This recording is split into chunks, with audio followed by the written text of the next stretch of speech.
my classes place, and this is our second session together, and taking it from there, talking about the pelvic floor, how important it is to work on it after delivery, and you can work on it as soon as possible. So we're gonna build it up from here. So when you are able to really engage your pelvic floor and you want to add more to it, besides the elevator breathing, you can go more with the counts. We can add a little motion as we engage our pelvic floor, just a progress of how to engage your pelvic floor.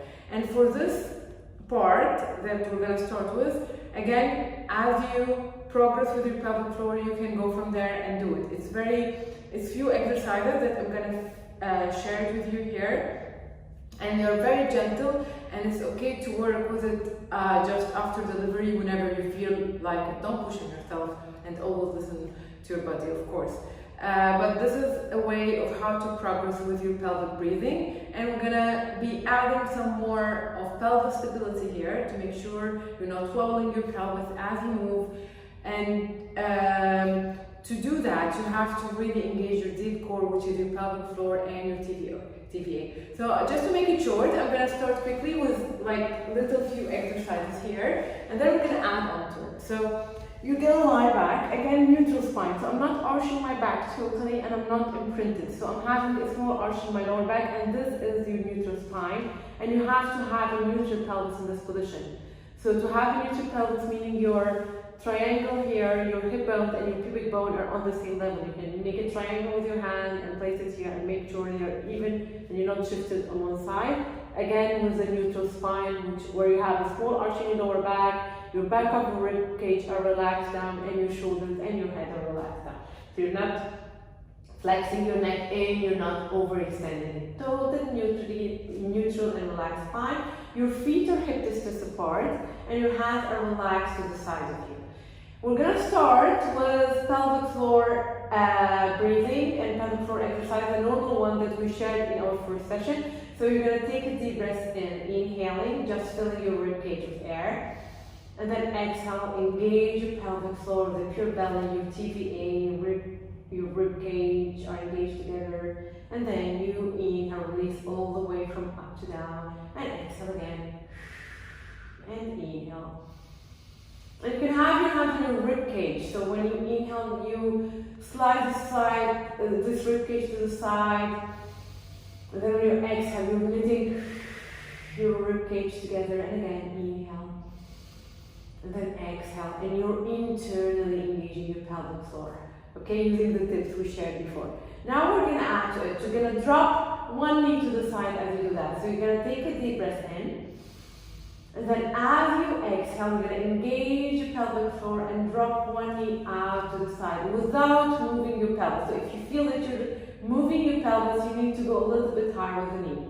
Okay? And then from here, you're going to inhale, bring it back to center, releasing everything. And again, exhale. Inhale.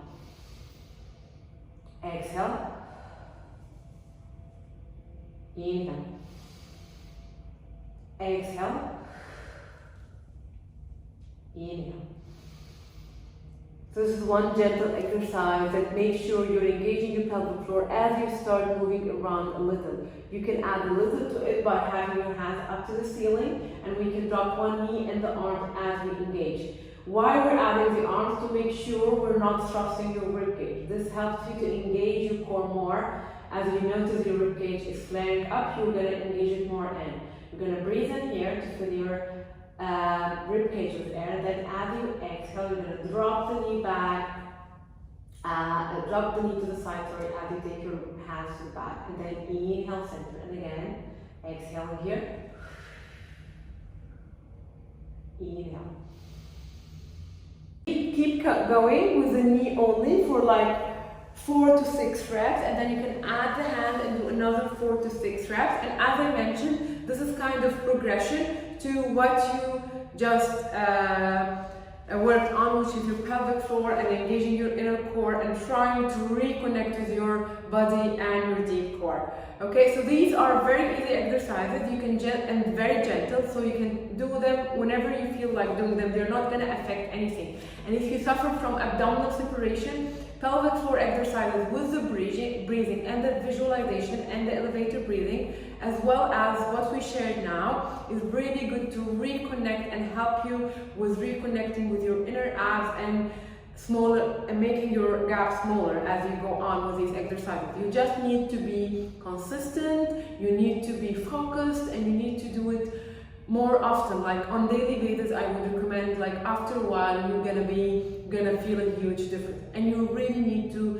be patient with any postnatal workout and with your postnatal progress. You really need to be patient to get your body back, because it takes you 9 months to develop a full baby. So it will take you 9 months or even a year to get back into shape. So you need to be patient and just listen to your body and focus, and everything will gonna get back to normal. It just needs to be, consistent and focused, and that's it.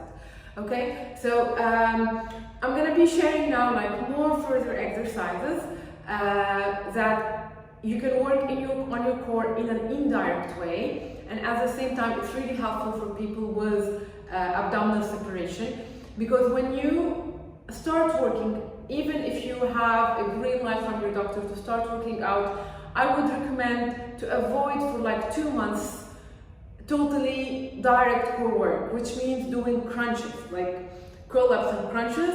Try totally to avoid that. Working on your pelvic floor and your inner core is a must for a really long time, and adding these little movements is a must as well. And the other thing is working indirectly working indirectly with your core. And here we're gonna share some exercises, which is I'm gonna share now. So maintaining a pelvic stability needs core engagement. You actually working your core, you just don't feel it, to maintain your pelvis into position.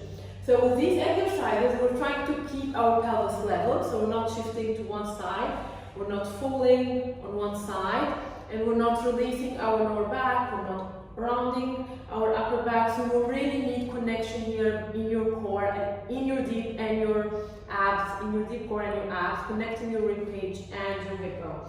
So you really have to connect them. So we're going to come into forward kneeling position here, and I want you to start extending one leg out. As you do that, notice that you're not shifting, okay? So keep your core engaged. Now you're going to lift this leg. Go as high as you can maintain it. If you feel you go higher and fall to one side, then you need to go a little bit lower till you're ready, okay? And we're going to hold it here, and we're going to focus on this breathing again. Inhale as you release, exhale as you engage everything. Inhale, exhale, inhale, exhale.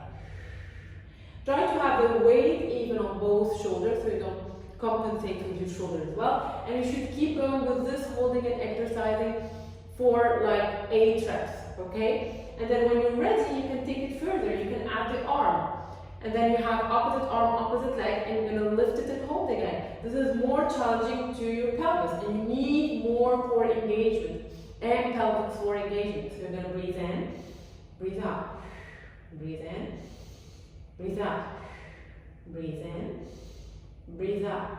So again, you can go like this for like 8 or even 10 reps. If you want to add more to it, you're ready, you find yourself you're okay, and you go as high as possible. Your hand is next to the ear, your leg is pointed away, your pelvis is totally stable. You can add a little movement. You can go down and up, and if you can go to tap the floor and lift, this would be perfect. So you inhale here, you exhale. Engage and lift. Engage and lift, and again. Engage and lift. So this is a third exercise. So this is how you progress with it. First you hold, then maybe you add a movement in your leg, and then you add the arm as well. You hold, and then you add a movement in your arm and leg. So I'm going to do them again. Here, one after the other, just 2, 2, 2, and maybe add the legs as well lift. So what we're going to do is we're going to start by sliding one leg. We're going to hold it here. 1, 2, and you should go like this for 8. And then maybe you can add the lowering and lifting. Inhale, exhale. Inhaling, exhaling. Again, you can repeat it for 8. Then add the arm hold. Inhale, exhale, inhale, exhale, and then you can repeat it again, continue for 8 or even 10, and then you're going to add the lifting and lowering. Inhale, exhale, notice I'm not shifting in my pelvis. Again, you can go for 8. So here like 4 exercises that you can go on with it. Again, progress with it. Like try to do 4 reps of each, or try to start with the first one if you're struggling and hold first. And when you find that you can control the holding and you can engage your pelvic floor and your core, then take it from there and add the movement. When you're done with the leg, add the arm. So you have opposite arm, opposite leg, and so on. And we actually, there's one more exercise that I can share here. Instead of having the leg, one of the easier ones, this would be even much easier, is lifting one arm and holding it. And then you can progress from there. Inhale, exhale. Inhale, exhale. So these are really amazing pelvis stability exercises, and as you would see in my book, I've put this like my second step of how to strengthen your core in general or heal your core. You need to establish pelvis stability, because pelvis stability needs a lot of core work, and you have to engage your inner core to achieve it the right way. Okay, so the more you're going to do it, the more you're going to have more strength in your inner core, and you're going to maintain perfect pelvis stability. And as I mentioned, this is a perfect way to work on your core in an indirect way, because after delivery, even when you're ready to work out, it's not really a good idea to start like doing crunches and going on. And for people suffering from abdominal separation, they even have to wait more. So you really need to go with these kind of exercises and totally avoid crunches for a while till they are totally healed, and also they should be avoiding full planks. Okay, so as I mentioned, this is a very good way of working your abs after delivery and strengthening your inner core muscle. Even if you didn't deliver and you're struggling with a very weak core, you have a very weak back, this is a very good way to work on your core and strengthen it the right way. This is your second step of adding a lot of strength to your inner core muscles, and then eventually you would have a very, very strong core, and you become very strong in your inner core. Okay, so I'm going to share now one more exercise to focus on your core and work indirectly on your core without just doing crunches, and it's really safe to do it after delivery. So usually the second part, as we started with the pelvis stability, like we start moving the leg up and down and the hand up and down, and also with this bridging, it would be better to wait till you're ready to work out and you start doing it. Okay, so for the pelvis breathing, you can do it anytime, but this one, always wait for your doctor just to give you the green light to work. Okay, with the knee dropping or the hands dropping, it's a very gentle one. You can just add it as a progression to your pelvic floor breathing and awakening your core muscles. It's totally okay. So the fifth exercise here I'm sharing, and also it works on your pelvis stability because you really need to maintain your pelvis level, is the bridging. Okay, so you're gonna start again in a neutral spine. Your rib cage is relaxed, your hands are relaxed, your shoulders are relaxed, your feet are hip distance apart, meaning your ankle, your knee, and your hip are on one line.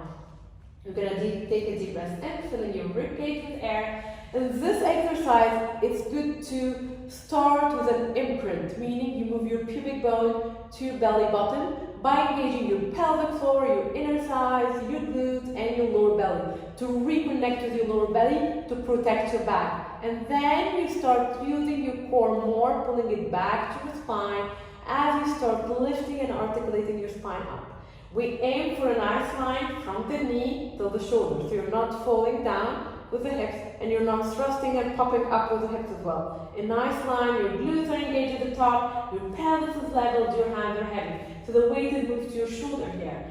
You can hold it for 8, or you can take it 4, 6, 8, and then reach 10. And after, as you hold, you're going to breathe in, inhaling, exhale. So you can practice your pelvic floor exercises here with the breathing. And again, it's a really perfect way to strengthen your core and in an indirect way. And if you have an abdominal separation, this is a safe exercise for you as well. And now we're going to exhale, engage the core, release the spine slowly. As you return back to neutral spine. And again, I'm going to move my hands here just to have a look, but usually you would have your hands to the side. You're going to breathe in, breathe out, imprint, squeeze the glutes, squeeze the belly, and hold it here by engaging the glutes and engaging your belly and your pelvic floor. And we're going to take it from here. You can inhale, exhale, inhale, exhale. So you can do holding, you can go for 4, and then you can progress from there. And then you're going to exhale. And return after you finish your reps. Now we're going to move in and out, okay? So, progressing with it, you're going to breathe in, breathe out, imprint, squeeze your glutes, squeeze the belly, slowly articulate your spine up. Inhale, hold here, exhale, slowly release. And repeating it again, you can go again 4, 6, and 8. Progress with your counts, breathing in, breathing out. Hold it, and then slowly release as you exhale. Notice that I'm lifting, I'm not opening my knees out to the side. My knee stays parallel and aligned with my hips. You're going to breathe in, breathe out. Inhale here, exhale.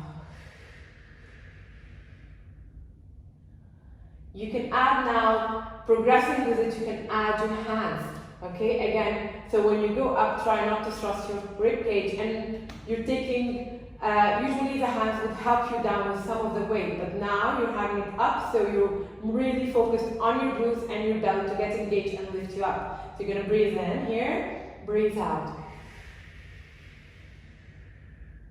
And it's a really nice articulation to spine to you. Inhale here, you exhale.